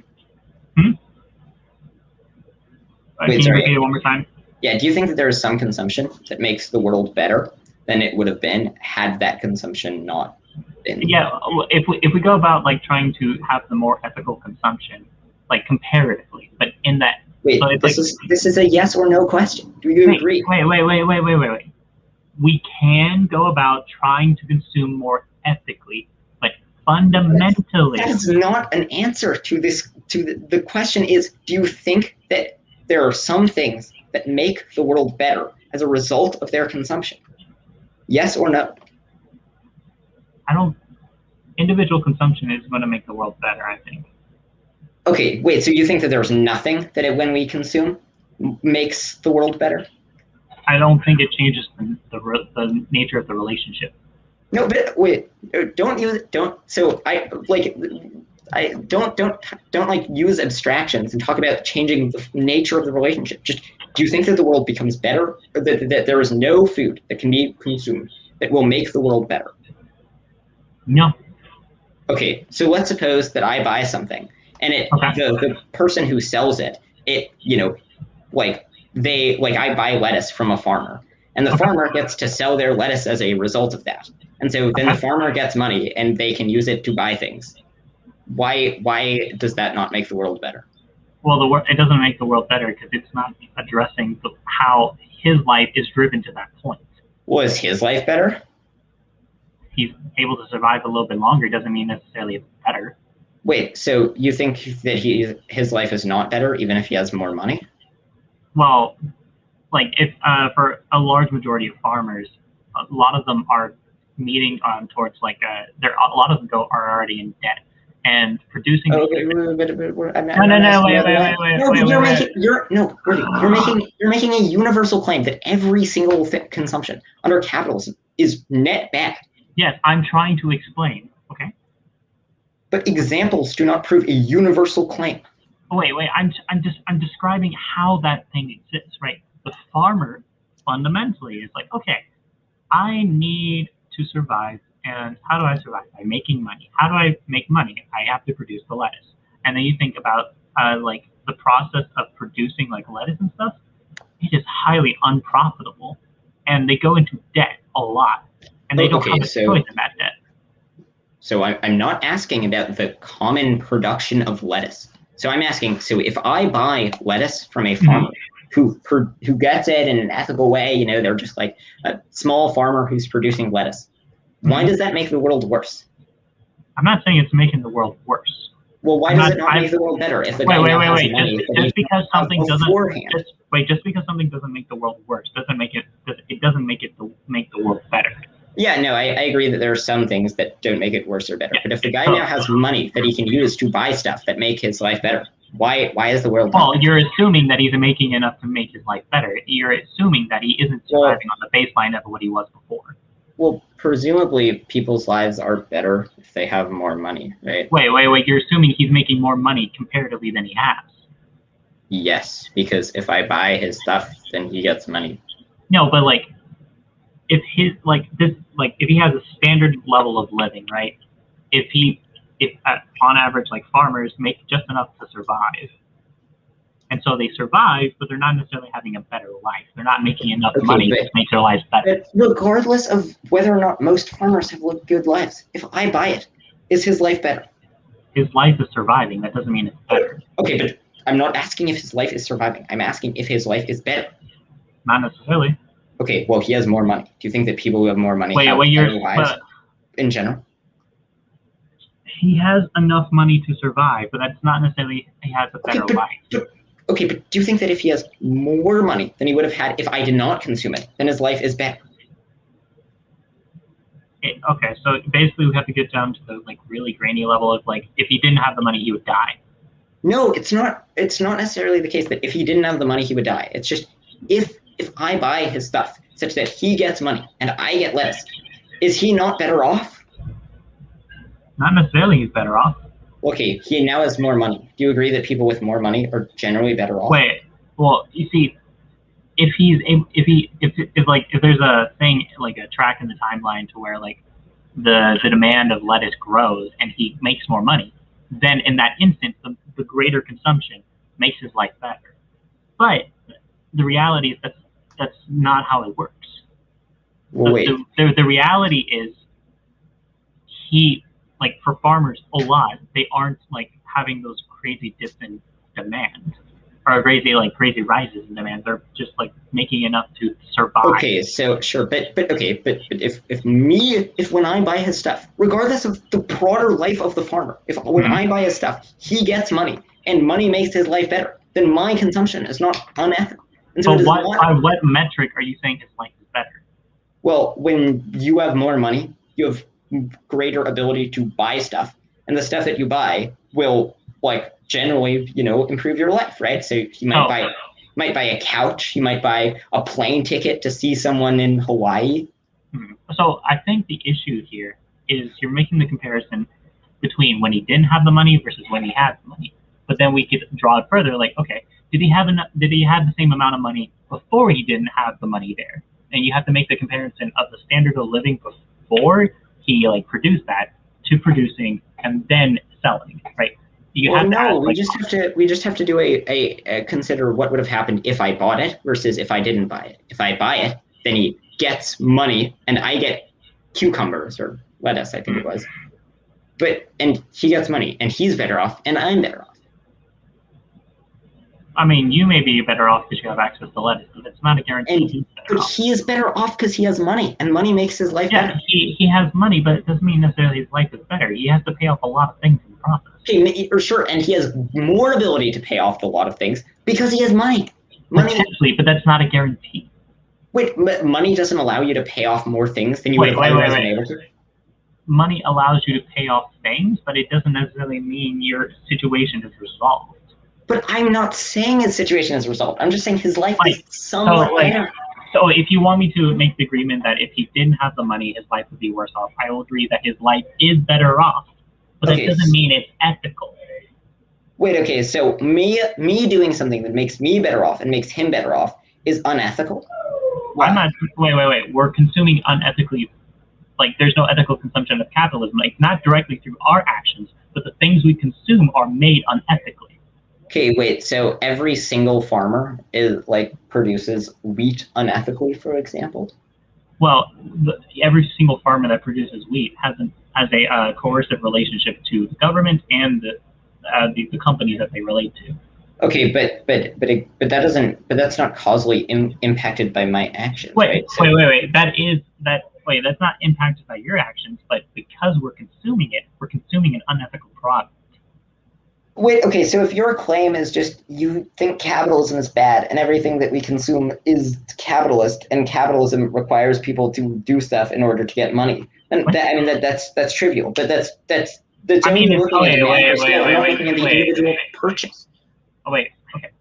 So basically, think about the nature of like how corporations interact with individual farmers, right? They're first off going to like purposely, they're going to say, hey, we are the ones you sell to, so we can like sell it to other people. And first off, the corporation is going to say, this is how much we're willing to offer you.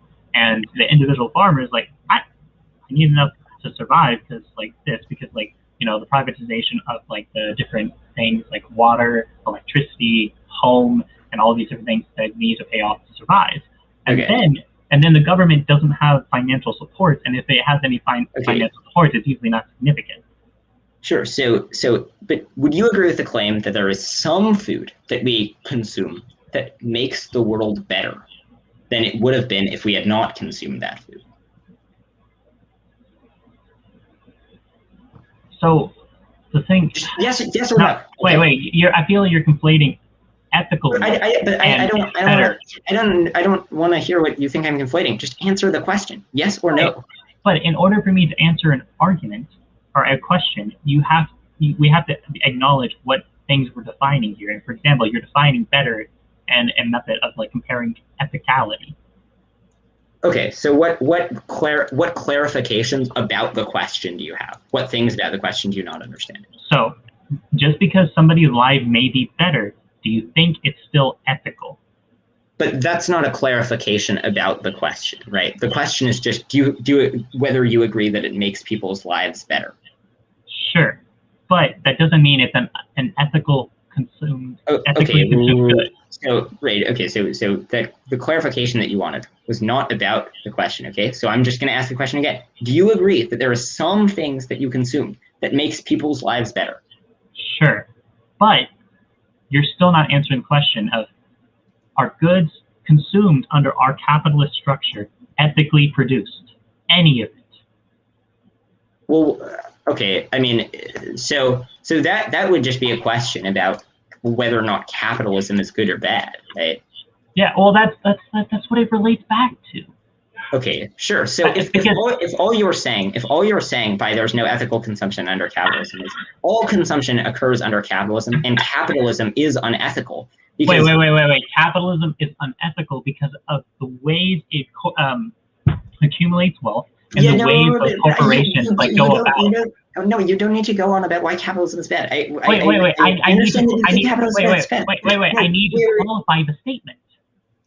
Because what you're doing is you're basically going into a very reductionist way of like. Because it is a brief summary of your views, okay? Wait. I have a brief summary of my views, but you're summarizing to the extent that you're like leaving out the core portion of the information. Capitalism isn't just bad because it's bad. It's bad because the ways the goods are produced in our society are unethically produced. Okay, so when you say that there's no ethical consumption under capitalism, all you mean is that that all consumption under capitalism is influenced by capitalism and capitalism is bad. But what you're not influenced by capitalism through means of coercion. Okay, but what you're not saying is that that every single thing that you consume under capitalism makes the world worse, right? Yeah, I'm not saying it necessarily makes the world worse, but the ways our goods are produced are based on some level of coercion, and the coercion is bad. Okay, so if you think that, so do you think that the majority of things that we consume makes the world worse? Well, so do I think, okay, the things we consume, if they're making more, okay, if they're making more of it, or if they're like doing more things, like for example, if we're like consuming oil, if more people are like, if the companies are like, hey, we're going to send more people to war. So, okay, so the question was, do you think that the majority of things that people consume under capitalism makes the world worse? On the majority, yeah. Okay, so why do you think that? Well, it's because basically the corporations like say, hey, we're going to create this good, and they're saying, how do we make this cheaply? And then they say, okay, well, we do these unethical behaviors A, B, C.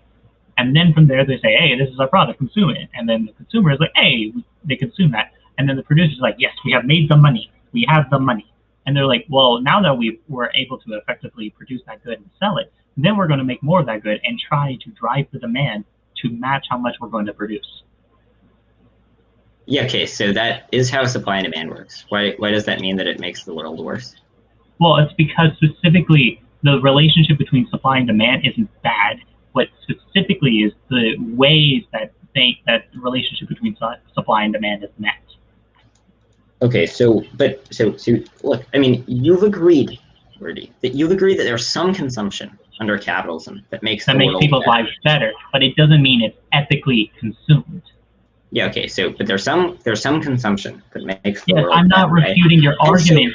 And so the question of whether or not the question of whether or not the majority of consumption under capitalism makes the world worse is an empirical question. And so you can't just go back to broad abstractions about the nature of global capitalism. Wait. You have to provide actual evidence for your claim. Okay, well, I can draw you all to the examples. Like, you want to go down a line of like. But examples do not prove that it is the case. Wait. If I'm examples don't prove that it's in the case. No, wait. In the majority of cases, examples prove that it's true in some cases. Wait. So first off, what is capitalism? You have to like basically define what capitalism is. I think capitalism is an economic system generally marked by free markets and like state. So you also acknowledge that it also accumulates uneven distributions of wealth. That it does what? There's an uneven accumulation or distribution of wealth. That basically some people have more money than others. Yeah. Do you think that you have a way of getting rid of all uneven distribution? Well, I am an ANCOM, so. Okay, so how do we get rid of all uneven? How do we get? Well, first you basically have to like get rid of capitalism through a revolution. That's what I think. Okay, but so then what comes after capitalism that does that? So, for example, in our society, like the idealism, like there's a lot of barriers to it right now. I recognize, and there's potential problems that do arise in society. But fundamentally, the idea is each like group of people like all interact and they all choose to like purposely exchanging goods and services without the financial incentive, like basically take away the commodification of everything. Okay. So do you think that if I get no extra money from doing labor of one sort rather than another sort, what incentive would people have to work? Well, for example, if like everybody is like, hey, we all recognize like all this food exists, all these homes exist, and it says, hey, we all work together to produce those homes, and everybody has a home together. That's it. It's an economic system based on the idea of everybody freely associating and working together to produce a common good. Okay, so what if I don't want to produce the things that the community wants me to? If you don't want to produce, that's all right. Okay, so then no individual has an incentive to produce. Well, that comes down to the question: are people lazy? I mean, it comes down to the question of whether or not people would like do labor, and particularly unpleasant. People recognize that labor needs to be performed to produce things. But they don't need to produce the labor. It just needs to be the case that someone produces it. Yeah, but then in that instance, you have to say, okay, dude, like I'm doing most amount of work here, and I feel like that's unfair. And then the other dude's like, I don't want to do it, and then you have to ask, okay, like basically, we all have to participate here. Either you don't participate, we can guarantee it, but you're not going to have as much access to like all the other goods. Like basically, you have to find ways of like pressuring that person to like do the work too. And the problem is like there's often the assumption that people are inherently lazy, when in reality, laziness is a product of conditions. Okay, so do you think that? So I mean, I don't think that it's true that people would be motivated to do jobs generally. But even if we grant that, right? Even if we grant that, it doesn't just need to be the case that some people do some jobs some of the time. It needs to be the case that people do even the unpleasant jobs, like, disposing of sewage. And that's, wait, let me finish. Okay, right. So people, but like nobody would have an incentive to do that given how unpleasant the job is. Okay, and so how do we get people to do really pleasant jobs if we don't make it, if it doesn't affect their material conditions at all? Wait. The unpleasant jobs do affect material conditions. They basically affect. Well, but if they don't get more money as a result of doing the unpleasant jobs, wait. Do you think that people would just out of the goodwill of their heart be perfectly allocated to do all of the unpleasant jobs, such that there would be no shortage in any unpleasant job? Think of it like this. So, like, if we have, like, say, like, the sewage system is fucked up, right? Like, everybody smells it, everybody is having a hard time going to the bathroom and such, and it's fucked.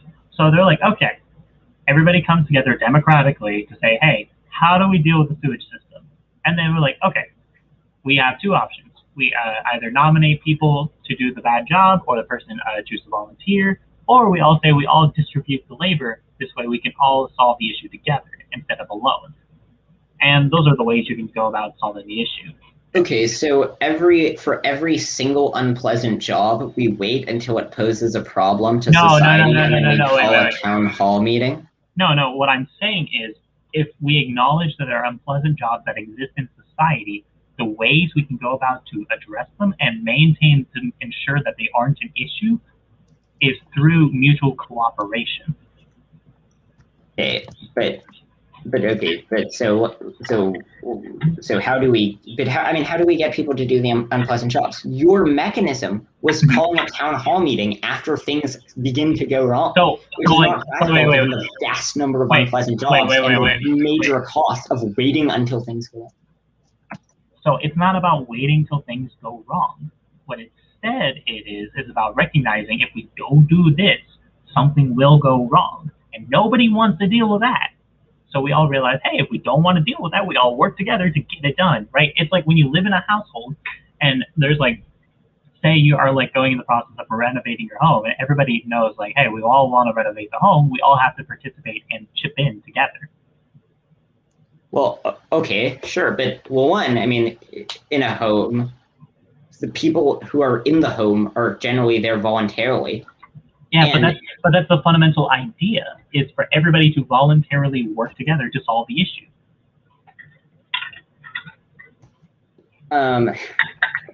Well, okay, so I do want to wrap this up because I'm going to cover something else on my own stream. Just like I feel like we're going to get to the point of, like, where we have this assumption is, like, how should society be constructed? You're going to say, well, I think there should be some people in power, and I say there should be nobody in power.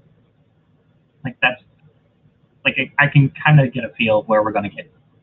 Okay, I think that your system, it would involve everybody knowing beforehand what things are going to go wrong. And there being a person who voluntarily wants to do every single unpleasant job. Wait, it's not about everybody wanting to do one single person wanting to do all the unpleasant jobs. It's about a allocation of labor. Well, it's about finding a person to do at least. Or it's finding to where each person can do a portion of the labor together. This way, nobody's unfairly distributing the labor.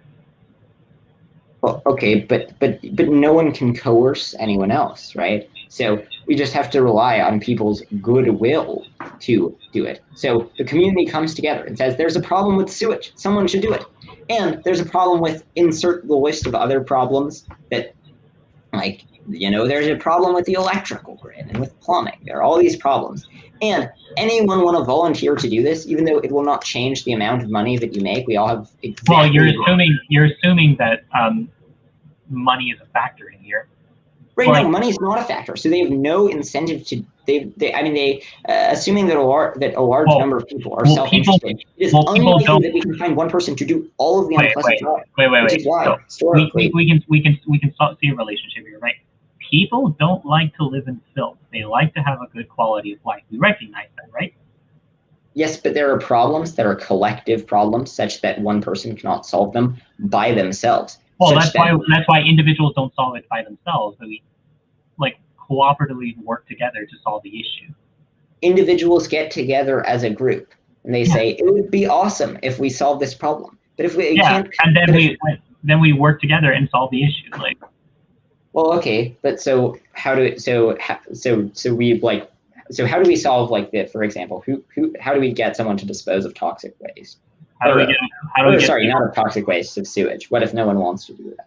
Well, if nobody wants to do it, then everybody says, hey, if we don't do it, it's going to get backlogged and things are going to get fucked. And okay, we say that. Then what do we do? Yeah. Do we like pull straws and then have someone have like a legally binding commitment?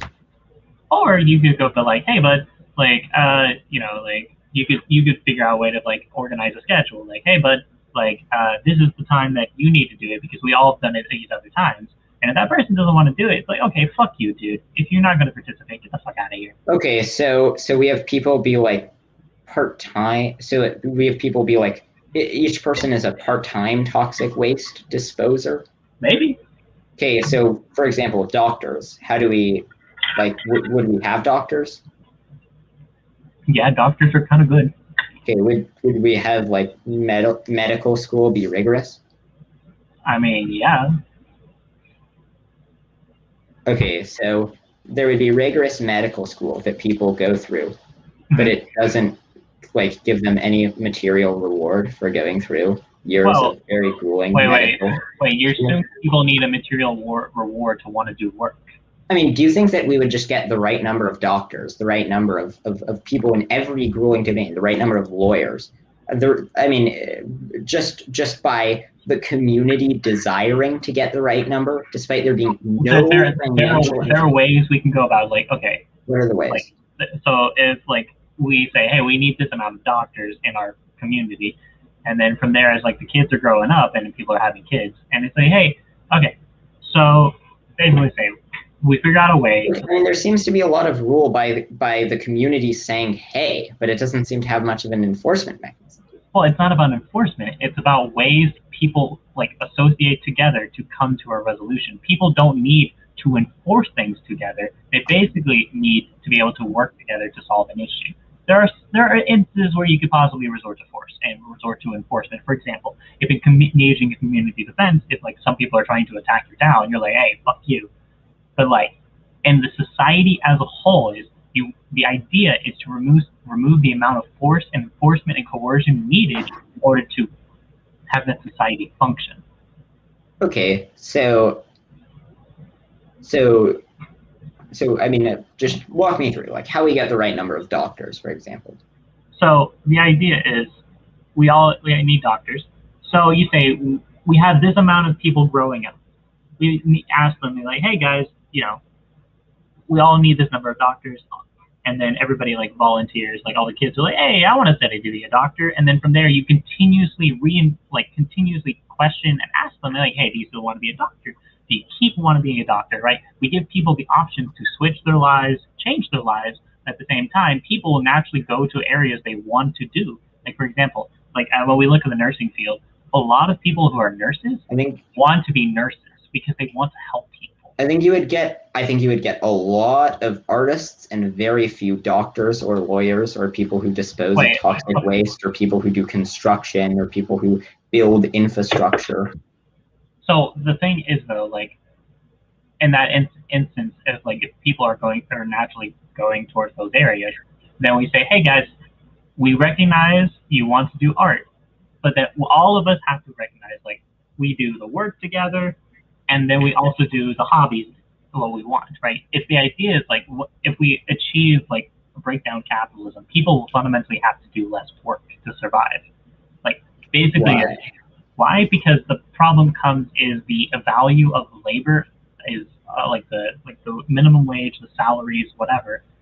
That the labor itself is not equal to the amount that it is given, right? In order for people to survive, pay for their apartments, or pay for their food, how much they're being paid is not equivalent. Yeah, I would obviously dispute that notion. Okay, so but I mean, so how do we decide how many doctors we need? Well, you basically say, hey, you ask the kids, the community keeps saying, hey, all these times. Yeah, but that's the whole point. It's about community organization. Okay, but the community is saying, hey, is not a mechanism for figuring out. No, but like a mechanism you can do is you teach these kids about a possible role they could fulfill within the society. Every kid wants to participate in society. They want to contribute and make the society better. Okay, but how do we decide how many doctors we need? Well, you say like, you go about the process of like, generally how many doctors can, or how many people can a doctor treat on a day or a lifetime or whatever, and then you look at like average of like how many doctors do what, and then you say, okay, this is how much doctors on average do, and you say this is how many doctors we need in that society, and then they're saying, okay, this is how many doctors we need, and they say, we need to influence the kids to choose a role, and they say, hey, okay, how many kids need to do this role, and then we talk to those kids, we like basically talk to them about all the things that they have to do. So we make guesses 30 years in advance, given that children take a lot of it takes a lot of time to be a doc, to like go through medical school and stuff. So we have to be making the predictions about how many doctors will be needed decades in advance. I mean, and we have to do that for every industry. Yeah, but like that's how statistics work, right? Everybody makes a prediction, and we all kind of see how the prediction plays out. Yeah, and that's how it works under capitalism. Predictions about how many doctors we'll need in 30 years, much like other predictions about the precise economic trends that will be happening in 30 years, are notoriously unreliable. Sure, but that doesn't mean it's necessarily more or less reliable. So then we'll have too many doctors or too few doctors, and people will die from modern medicine. We'll have too many doctors sitting around. Wait. What you're making the argument against, it's not the system that I'm proposing. You're making the argument against the ways we go about analyzing data. No. Like this is how we analyze data in like capitalism too. We make predictions based on what information is available to us, but we aren't able to predict 30 years in the future. Yeah, but under capitalism, there is a market mechanism for. But you're assuming the market mechanism is correct. Well, I mean, yes, given that we generally don't have. Well, one, I mean, we have economic theory reasons to suspect that would be the case based on the way that supply and demand works. But two, empirically, they're not just generally not like massive shortages or like surpluses or deficits in industries. Yeah, but it's not shortages right now, but in the past there were so many shortages and failures that in the early centuries of developing economic systems.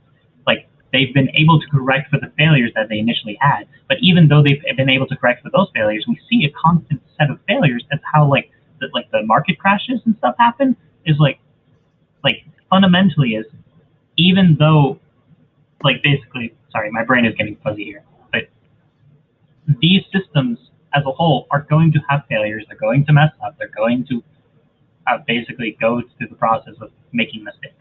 But it doesn't mean we have to rely on one economic system over the other. We're just acknowledging it. Every system has its flaws, and we work about ways of fixing the flaws.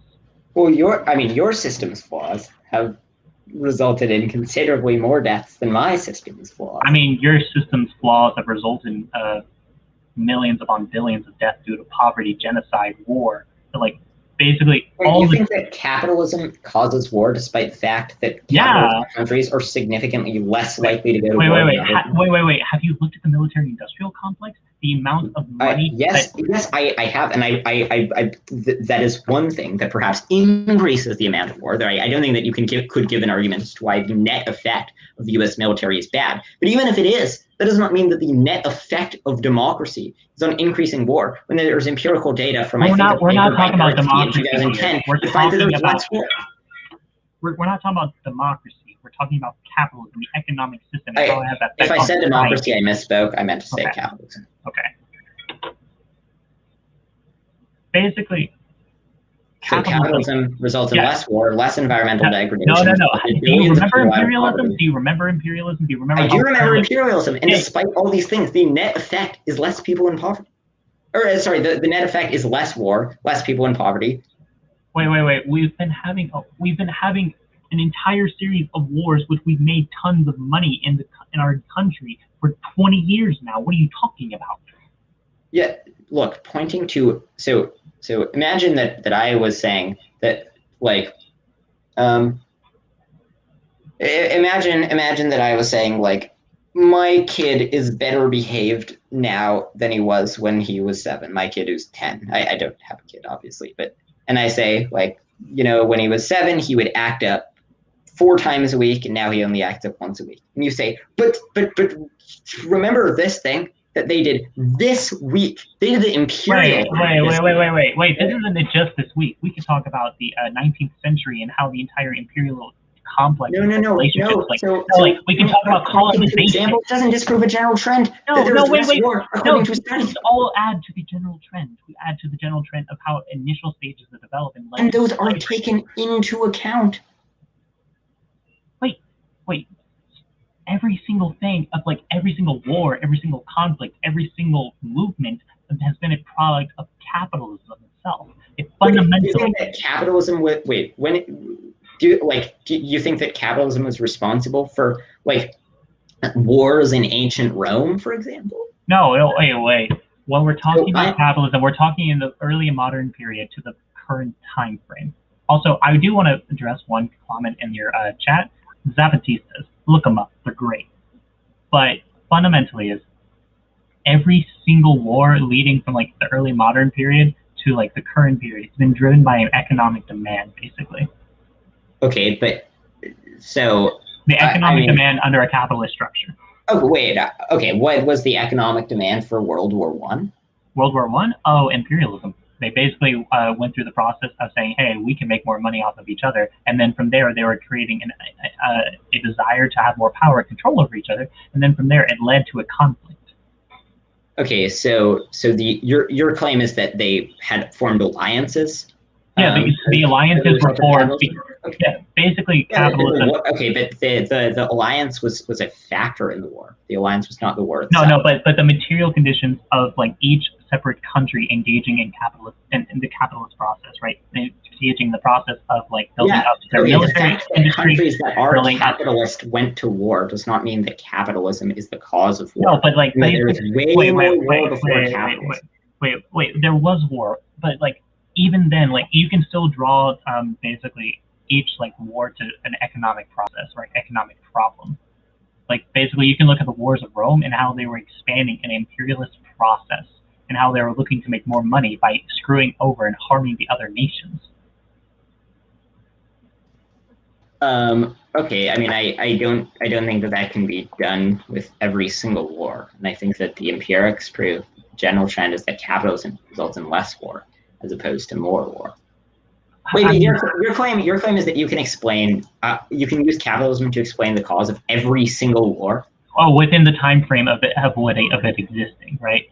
Basically, capitalism is basically a specific process of capital accumulation and capital distribution.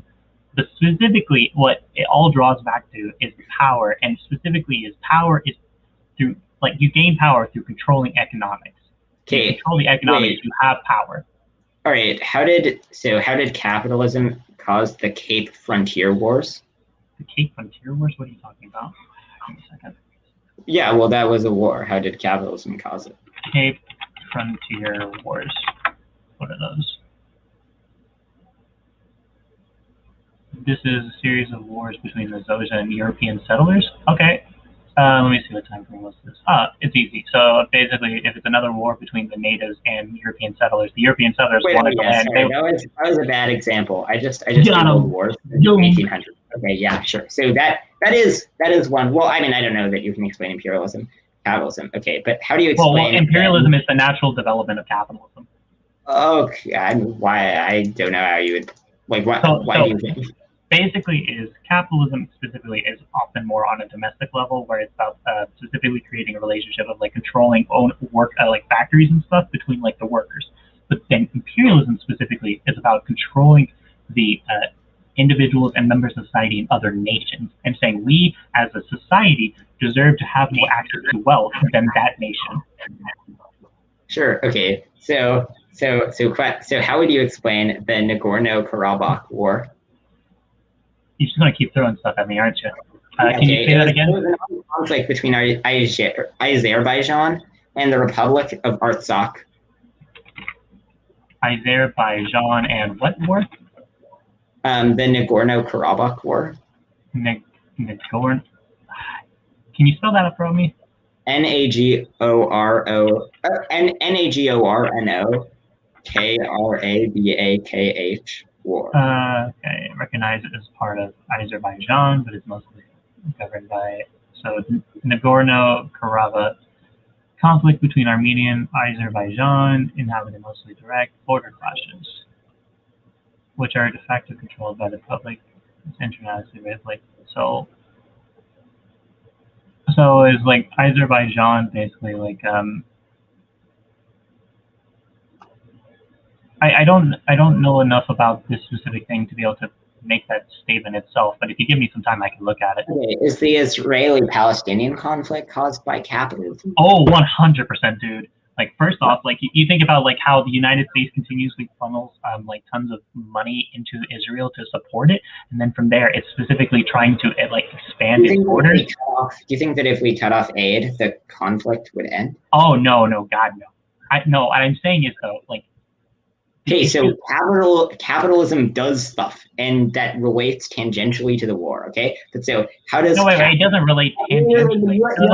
No, like specifically, Israel is based on an economic system, which is like sorry, not the war. It's not war. It's like conflict. But you have to explain how it causes the conflict, not just how it like does something. So, for example, like if we talk about like Jews being like ostracized and all that shit, right? They basically go about like treating this group of people as if like they're product of the problems. Like basically like they're the people in charge and they're controlling everybody. But the reality is basically they are very much they're a scapegoat of what happens in capitalism as people's lives are worsened. They are having less money, less ability to care for themselves, and the scapegoat produces is through the Jews. And then the Jewish people were driven like through like the process of genocide to Israel. Okay, so your claim is that the Holocaust was caused by capitalism rather than as a result of like German hatred of Jews? But wait. Anti-Semitism is a problem. How did capitalism result in German hatred of the Jews? Okay, so think of it like this. Okay, anti-Semitism is a big problem. Okay, we all acknowledge it's a big problem. But the way that it manifests is definitely affected by material conditions. Like basically, like after World War I happened, if I have to explain this, World War I happened, Germany got fucked. And then from there, that hatred naturally develops through already present eugenics policies. And those policies interrelacing with the desire to create an economic structure to support like the idea of the German nation. And then from there, it led to the Holocaust. The idea of a German nation that was advocated by Hitler was not capitalist. Yeah. He advocated nationalizing a bunch of industries. Yeah, but you realize state-owned industries and like basically in the process, he still drove it towards like basically privatizing seriously, right? He still went in the process of like. It was publicized. No.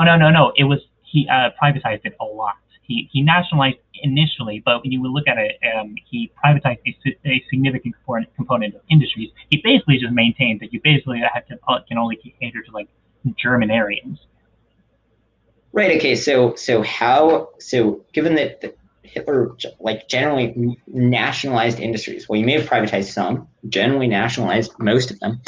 Explain to me how capitalism is the cause of how capitalism is the cause of the Israeli-Palestinian conflict. So basically, like the Jewish, like basically the economic process of the economic imperialist processes to which Germany was deprived, like basically broken down, and then that mixes with the anti-Semitism and eugenics, like basically the desire to like build your economic structures this way. How did capitalism cause anti-Semitism and eugenics? No, wait. I'm saying here is the eugenics and anti-Semitism mixes with Hitler's rise to power through building economic structures on a capitalist process. And those two mix together, and then that genocide results. And the genocide drives a bunch of Jewish people towards Israel. Okay, so how did capitalism cause that? You just said capitalism, it became enmeshed with the anti-Semitism and the basically he says. How did capitalism cause it? So Hitler creates the state, like the Nazi state, right?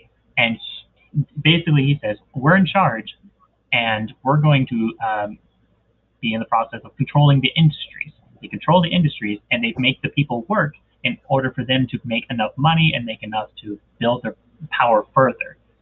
So basically, is a relationship of the citizens to the state is still the same process. Hitler did some capitalist things. That does not mean that capitalism explains the origin of anti-Semitism. Wait. I'm not saying it explains the origin of anti-Semitism. I'm saying is that process of building economic control and economic influence through a capitalist mode that allowed for him to create a disproportionate amount of power for himself, that which allowed for him to pursue his eugenics policies. Okay, so your claim is just that your system would have no centralized authority, and so like there would be no possibility of eugenics because there would be no authority. That's basically. Do you think that some societies that were before capitalism aggregated authority in ways that resulted in a large amount of death? Yeah, because in the end, capitalism is just an example of uneven power distribution. We could look at feudalism. We could look at the different monarchs that existed before then. Like basically, capitalism is just a method of distributing power, which is through the economic mode. Sure. Okay. Yeah. So okay. So just for my own sanity, I need to go eat, and I need to go like do something else. So like, I appreciate the conversation. I've had fun. We've disagreed a lot, but I feel like we've made some good argumentation generally. I'm gonna go eat some food, okay? All right. Yeah. Good bet. I hope you had fun with the conversation. All right. Peace. See ya. Let me. All right. Wait. Okay. Question for people in the chat.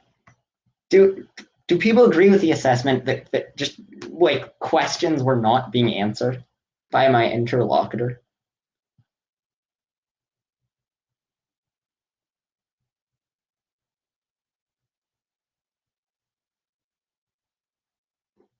All right. Well, yeah, it was a good chat, but I think I'm going to wrap up the stream.